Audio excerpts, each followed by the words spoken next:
El Código Da Vinci, por Dan Brown. Capítulo 34. El chofer que fue a recoger al obispo Aringarosa al aeropuerto internacional Leonardo da Vinci lo hizo en un discreto Fiat negro. El obispo aún recordaba los días en que los vehículos vaticanos eran coches de gran lujo, con insignias plateadas y banderas con el escudo de la Santa Sede. Esos días pertenecen ya al pasado. La flotilla de coches vaticanos era ahora mucho menos ostentosa y casi nunca llevaban nada que los identificara.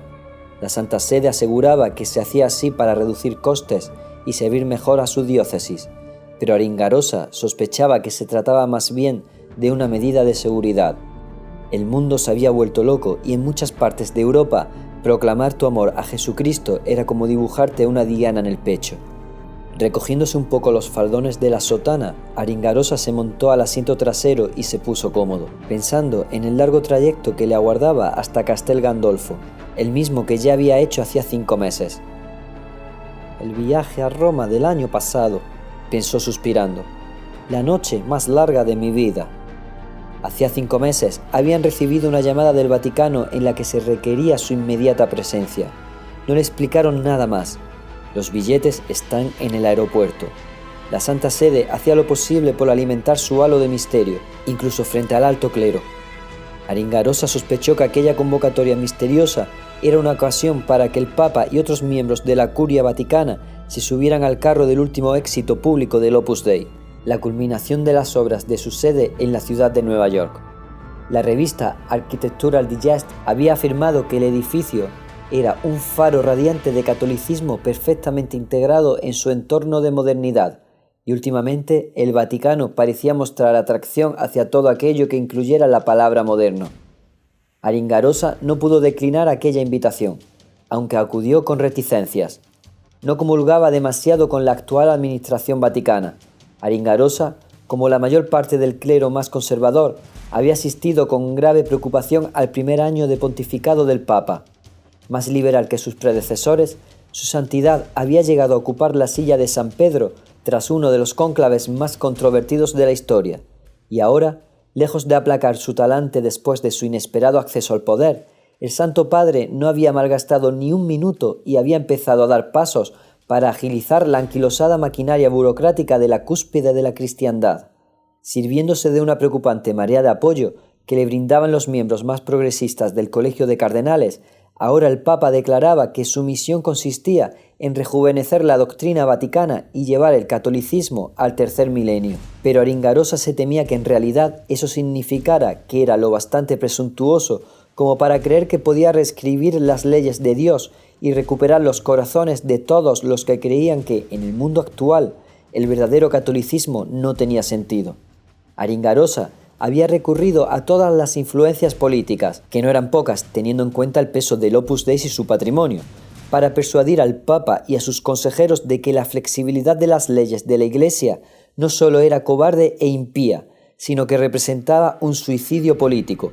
Le había recordado que el anterior intento, el fiasco del Concilio Vaticano II, había dejado tras de sí un legado devastador. La asistencia de los feligreses a los actos religiosos era más baja que nunca. Las donaciones escaseaban y no había ni siquiera el número suficiente de sacerdotes para cubrir todas las parroquias.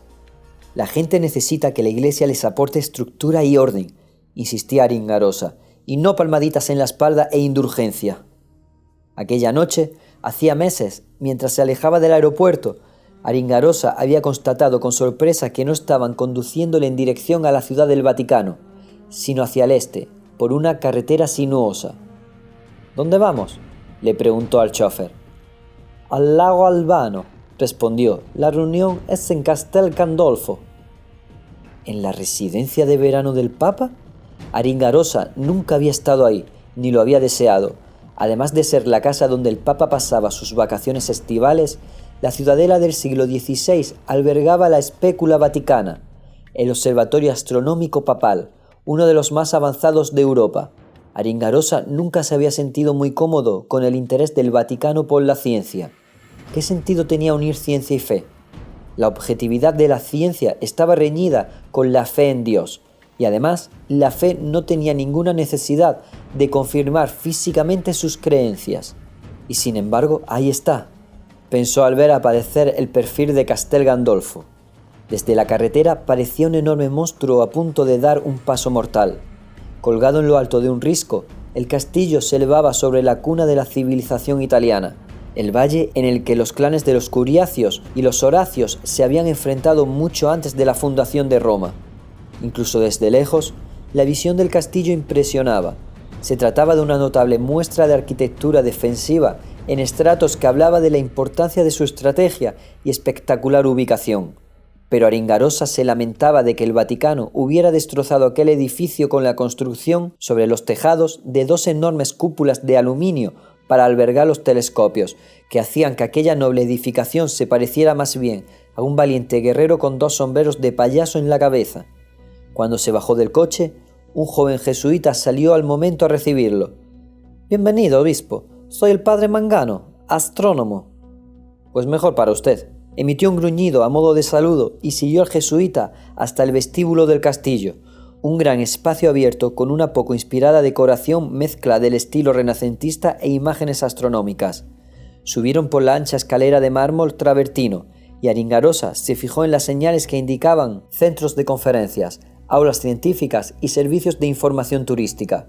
No dejaba de sorprenderle que el Vaticano fuera incapaz de proporcionar unas pautas claras y rigurosas para el crecimiento espiritual de los fieles y sin embargo sacara tiempo para organizar charlas sobre astrofísica para turistas.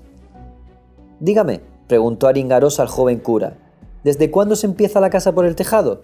El jesuita lo miró desconcertado. «¿Perdón?» Aringarosa no insistió, decidiendo no enzarzarse esa noche en su cruzada particular. El Vaticano se ha vuelto loco. Como un padre perezoso al que le resulta más fácil consentir todos los caprichos de su hijo malcriado, en vez de mantenerse firme y transmitirle ciertos valores, la Iglesia se mostraba cada vez más blanda, intentando reinventarse a sí misma para acomodarse a una cultura que había perdido el rumbo. El pasillo de la última planta era ancho, lujosamente amueblado y discurría solo en una dirección, hacia unas enormes puertas de roble con una placa metálica. Biblioteca astronómica. Aringarosa había oído hablar del lugar, del que se decía que contenía más de 25.000 volúmenes, entre los que se encontraban ediciones únicas de obras de Copérnico, Galileo, Kepler, Newton y Secchi. Supuestamente, también era el sitio en el que los colaboradores papales de mayor rango celebraban sus reuniones privadas, las que preferían no celebrar dentro de la ciudad del Vaticano. Al acercarse a la puerta, Aringarosa no se imaginaba la impactante noticia que estaba a punto de recibir, ni la mortífera cadena de acontecimientos que tras ella se iba a poner en marcha. No fue hasta una hora después, cuando el encuentro había terminado, cuando empezó a asimilar las devastadoras implicaciones de todo aquello. Dentro de 6 meses. Que Dios nos asista. Ahora, en el Fiat, Aringarosa se dio cuenta de que el mero recuerdo de aquel primer encuentro le había llevado a apretar mucho los puños. Los abrió, respiró hondo y relajó los músculos. Todo irá bien, se dijo mientras el coche seguía su tortuoso ascenso por las montañas. Aún así, estaba impaciente porque sonara el teléfono móvil. ¿Por qué no me ha llamado el maestro? A estas alturas Silas ya debería tener la clave. Para calmarse, el obispo meditó sobre la amatista púrpura del anillo que llevaba. Pasó el dedo por el engarce en forma de mitra y por las facetas de los diamantes, y se recordó que el poder que simbolizaba era mucho menor del que en poco tiempo alcanzaría.